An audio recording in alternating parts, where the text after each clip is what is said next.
हम लोग के साथ परेश मिश्रा जी भी जुड़े हुए हैं। परेश मिश्रा जी हाईकोर्ट में वकील हैं, किसी से वकालत करते हैं। इसके साथ साथ इनके साथ एक बहुत अच्छी चीज़ ये है कि ये यूपी बार काउंसिल के सबसे कम उम्र के चुने हुए अध्यक्ष होते हैं। ये रिकॉर्ड इनके नाम पे है। इसके अलावा बहुत साफ गोई से बोलने के लिए भी इनको खूब जाना जाता है। परेश जी, अ, एक चूंकि आज की परिस्थिति में जिस हिसाब से अभी न्यायालय सक्रिय हुआ है, और जो अभी एक बार बार कहा जा रहा है कि जो इसका एक्सपेंशन हुआ, जो कोविड का एक्सपेंशन हुआ, जो गांव तक कोविड पहुंचा, इसका जिम्मेदार जो है वो पंचायत चुनाव, और जो हालांकि राज्यों में भी चुनाव हुए थे तो राज्यों में भी पहुंचने के लिए चुनाव को जिम्मेदार माना जा रहा है। एक सवाल बड़ा ये है कि उत्तर प्रदेश की सरकार ने बहुत स्पष्ट कहा था कि हम चुनाव नहीं कराना चाहते हैं। फिर बाद में विनोद उपाध्याय नाम के एक शख्स ने याचिका दायर की, और जिसके जवाब में 4 फरवरी को राज्य निर्वाचन आयोग को यह आदेश दिया गया था कि सरकार जो है वो चुनाव कराए। तो पहले हाईकोर्ट खुद कहता है कि चुनाव कराया जाए, और फिर बाद में दुनिया भर की नई नई गाइडलाइंस, नई नई बातें। ये कैसे, क्या औचित्य है इन बातों का? देखिए परेश जी, आप लोग को नमस्कार।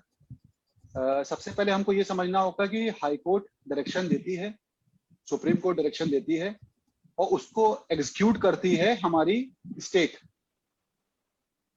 जैसे हाई कोर्ट आज के जो भयावह जो स्थिति पैदा हो रखी है उत्तर प्रदेश में, बल्कि हिंदुस्तान में, एक बार नहीं, इधर हाल फिलहाल में 15-20 दिन में, एक महीने में हाई कोर्ट कुछ नहीं तो दसियों बार, चाहे वो कर्नाटका केरला हो, चाहे वो यूपी हो, चाहे वो दिल्ली हाई कोर्ट हो, आपने देखा होगा कि एक बार नहीं कई कई बार फटकार लगाई है हाई कोर्ट पे। मगर हुआ क्या? एग्जीक्यूशन उसका कितना हो रहा है? एग्जीक्यूट करने के लिए कहा जा रहा है, एग्जीक्यूशन कितना हो रहा है? एग्जीक्यूशन का काम तो एडमिनिस्ट्रेशन का ही है, स्टेट गवर्नमेंट का है। तो स्टेट गवर्नमेंट एग्जीक्यूशन के पॉइंट ऑफ व्यू से एकदम फेल हो चुकी है, कोलैप्स हो चुकी है।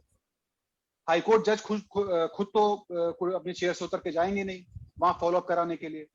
वो कंटेम्प्ट कर सकते हैं, उन्होंने कहा भी हम कंटेम्प्ट कर देंगे।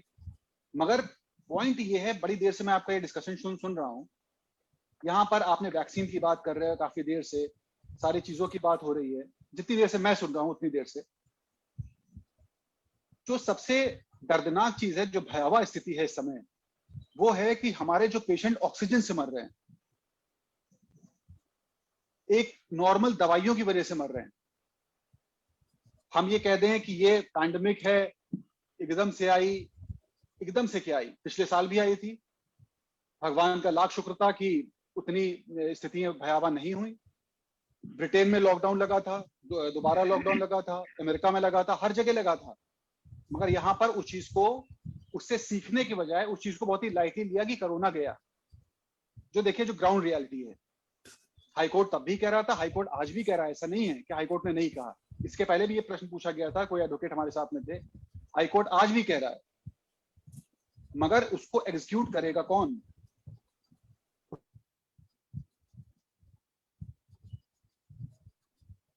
हमारा जो एग्जीक्यूशन में एकदम जीरो है। आज के वक्त में हमारे पास ऑक्सीजन नहीं है, इंजेक्शंस नहीं है। हालांकि ये बात बहुत स्पष्ट करी गई कि वो इंजेक्शन जो रेमडेसिविर नाम का है वो उतना कारगर नहीं है, उसको उसके लिए एक फेक मार्केटिंग करी जा रही है। ऐसी सारी चीजें हैं। हम लोग अभी वैक्सीन की बात कर रहे हैं कि 135 करोड़ को वैक्सीन कब लगेगी। ये मंजिल बहुत दूर है। उसके लिए हम लोग को ब्लूप्रिंट पूरा तैयार कर लेना चाहिए, हम लोग को पूरा सजग रहना चाहिए, तैयार रहना चाहिए। सारी बातें सही है, मगर अभी कल का क्या? अभी 48 घंटे का क्या? अभी 48 घंटे मार तो साहब हमारे पास ऑक्सीजन ही नहीं है, हमारे पास बेड्स नहीं है। अभी लॉकडाउन लगाया पंचायत इलेक्शंस के बाद में। अब ये जो लॉकडाउन लगा उस वजह से कुछ आंकड़े कम हुए, लोग अपने घर के अंदर हैं, दफ्तर बंद हैं, हाईकोर्ट बंद है, सारी चीजें वर्चुअली चल रही हैं, हम और आप वर्चुअल उसमें बात कर रहे हैं। तो उस वजह से कोई ये आंकड़ों में कुछ कमी आई है, मगर कब तक?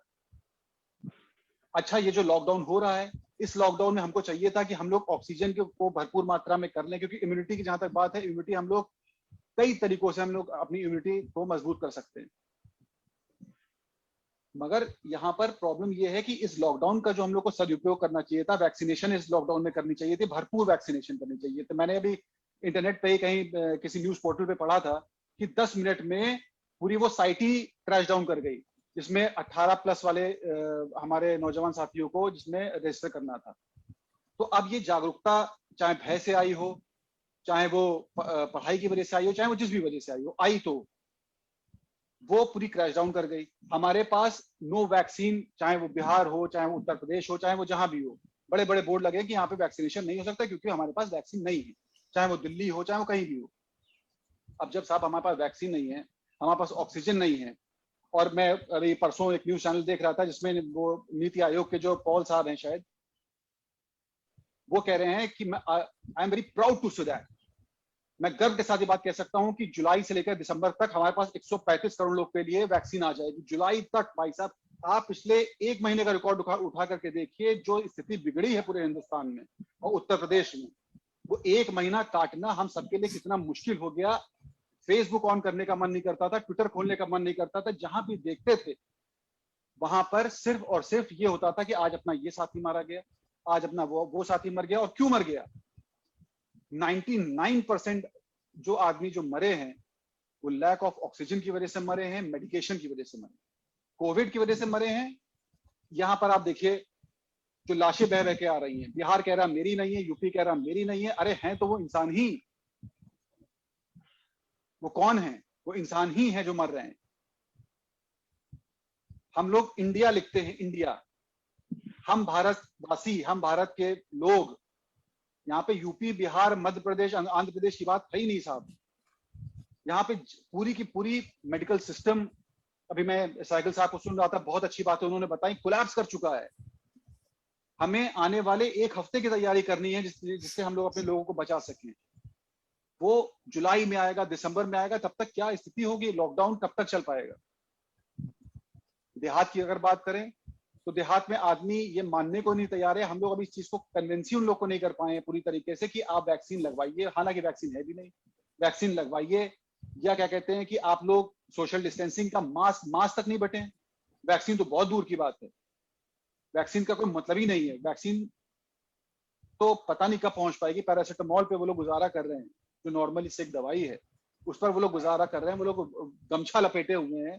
तो स्थिति आने वाले वक्त में, जैसा कि अभी सारे वक्ताओं से मैंने सुना और जितना मैं देख रहा हूं और जितना मैं पढ़ रहा हूं, उससे मैं यही कह सकता हूं आने वाली स्थिति कि हम लोग को स्वयं लड़ना पड़ेगा, स्टेट से या किसी भी अदर अथॉरिटी से। अगर हम लोग ये सोचें कि हम लोग को रिलीफ मिली है तो रिलीफ मिली नहीं है साहब कहीं से, क्योंकि इतने दिन में देख लिया। और आगे ये लोग जुलाई, अगस्त, सितंबर, अक्टूबर, नवंबर, दिसंबर की बात कर रहे हैं, तो साहब तब तक तो पता नहीं कितने लोग बचेंगे और कितने लोग कहाँ चले जाएंगे। और रही हाईकोर्ट की बात जो आपने पूछा था, तो हाईकोर्ट तो हर कदम पे सख्त है, मगर फिर वही बात है एग्जीक्यूशन की बात, तो एग्जीक्यूशन होगा कहाँ से? जब केजीएमसी का ये स्थिति है कि 150 बेड अंदर हैं, 300 लोग बाहर खड़े हुए हैं या लेटे हुए स्ट्रेचर पे। वो मैंने वो दृश्य मुझे वो सोशल मीडिया पर जो वायरल हुआ था वो भूलता नहीं है, जब सीएमओ के गाड़ी के सामने एक वो नौजवान लेट गया था अपनी माँ के लिए। तो जब ऐसी स्थिति है तो हम अगले 15 दिन में क्या करेंगे? वो बता रहे हैं कि दिसंबर तक। अगले 15 दिन में हम लोग क्या करेंगे, अगले हफ्ते में क्या करेंगे, कल क्या करेंगे, परसों क्या करेंगे? उसी के लिए जब चीजें क्लियर नहीं है तो आने वाले महीनों की तो बात आप छोड़ दीजिए। और रही हाईकोर्ट की बात, तो हाईकोर्ट आज के वक्त में जो डिसीजंस दे रहा है ऑल ओवर इंडिया की मैं बात करता हूँ, तो बहुत ही टफ डिसीजंस दे रहा है। मगर वही बात है कि जब उसके एग्जीक्यूशन करना है पुलिस डिपार्टमेंट को, हेल्थ डिपार्टमेंट को, जब वही पूरी तरीके से कोलैप्स कर चुका है, तो मेरे हिसाब से चीजें इतनी आसान नहीं है। आने वाला वक्त जो मुझको अपने जो मैं देख पा रहा हूँ तो भयानक है।